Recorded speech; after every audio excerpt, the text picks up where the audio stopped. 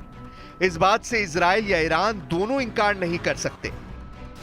इसलिए सवाल उठ रहा है कि क्या सबसे बड़े डील मेकर होने का दावा करने वाले डोनाल्ड ट्रंप अब युद्ध रोककर पुतिन के साथ सबसे बड़ी डील करने में कामयाब होंगे, जिसका मतलब होगा ज़ेलेंस्की की हार।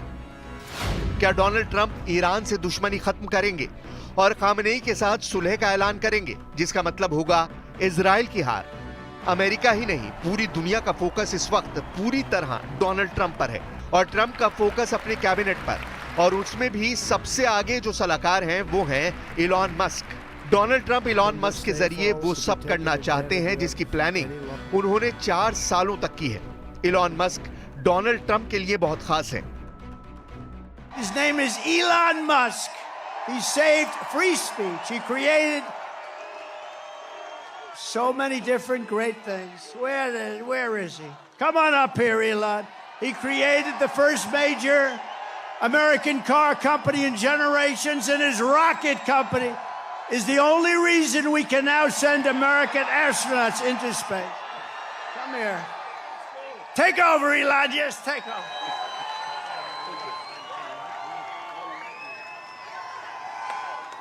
Hi, everyone.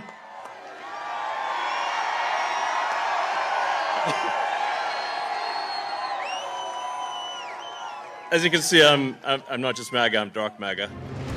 नवंबर 2024 में इलॉन मस्क को लेकर एक बहुत बड़ी खबर उड़ी। खबर यह कि डोनाल्ड ट्रंप ने इलॉन मस्क को ईरान को लेकर बड़ी जिम्मेदारी दी है। न्यूयॉर्क टाइम्स ने छापा कि इलॉन मस्क ईरान के संयुक्त राष्ट्र के राजदूत अमीर सईद इरावनी से मिले हैं और इस मीटिंग में दोनों के बीच ईरान और अमेरिका के तनाव को कम करने पर बात हुई है। यह मीटिंग 1 घंटे से ज्यादा चली। मीटिंग न्यूयॉर्क में कहां हुई ये नहीं बताया गया, यानी लोकेशन सीक्रेट रखी गई। ट्रंप के मीडिया ऑफिस ने कहा कि हम निजी मीटिंग्स पर टिप्पणी नहीं करेंगे। इलॉन मस्क ने भी ऐसी मीटिंग पर हुए सवाल का जवाब नहीं दिया। लेकिन इस खबर से बहुत सी अटकलों की शुरुआत हो गई। तेहरान से लेकर तेल अवीव तक बहुत हलचल हुई। इसी खबर को लेकर सवाल उठने लगे कि क्या आगे डोनाल्ड ट्रंप और ईरान के सुप्रीम लीडर अली खामनेई की मीटिंग हो सकती है? क्या इलॉन मस्क और यूएन में ईरान के राजदूत की मीटिंग ट्रंप और खामनेई की मुलाकात की तरफ पहला कदम है? ठीक उसी तरह जैसे डोनाल्ड ट्रंप ने उत्तर कोरिया के लीडर किम जोंग उन से मुलाकात की थी। क्या इसी मीटिंग की तरह डोनाल्ड ट्रंप और अली खामनेई के बीच मुलाकात हो सकती है? 12 जून 2018 वो तारीख थी जब डोनाल्ड ट्रंप सिंगापुर में उत्तर कोरिया के लीडर किम जोंग उन से मिले थे। उत्तर कोरिया के लगातार मिसाइल हमलों वाले उकसावे के बीच अमेरिका और उत्तर कोरिया के बीच इस मुलाकात से वो बर्फ पिघली थी जो दशकों से वॉशिंगटन डीसी और प्योंगयांग के बीच जमी हुई थी। 1 साल बाद 30 जून 2019 को डोनाल्ड ट्रंप फिर किम जोंग उन के साथ उत्तर कोरिया और दक्षिण कोरिया के बॉर्डर पर मिले। इस मुलाकात ने भी साबित किया कि अमेरिका और उत्तर कोरिया के बीच हालात बेहतर हो सकते हैं और दुनिया ने ऐसा होता हुआ देखा भी। अब सवाल है कि क्या जिस तरह डोनाल्ड ट्रंप और किम जोंग उन के हाथ मिले, क्या उसी तरह ट्रंप और खामनेई के हाथ एक दूसरे की तरफ बढ़ सकते हैं और दोनों हाथ मिला सकते हैं? इन दोनों तस्वीरों की तुलना कीजिए और समझिए कि क्या 2018 और 2019 में जो दुनिया ने देखा, क्या 2025 में वैसा मुमकिन है? क्योंकि डिप्लोमेसी वाली डील बहुत सी दुश्मनी खत्म कर सकती है, ऐसा दुनिया पहले भी देख चुकी है। I think North Korea turned out to be good. I was very friendly with him. He liked me. I liked him. We got along very well. They thought that was a tremendous threat. Now he is a nuclear power, but we got along. I think he'll be happy to see him coming back.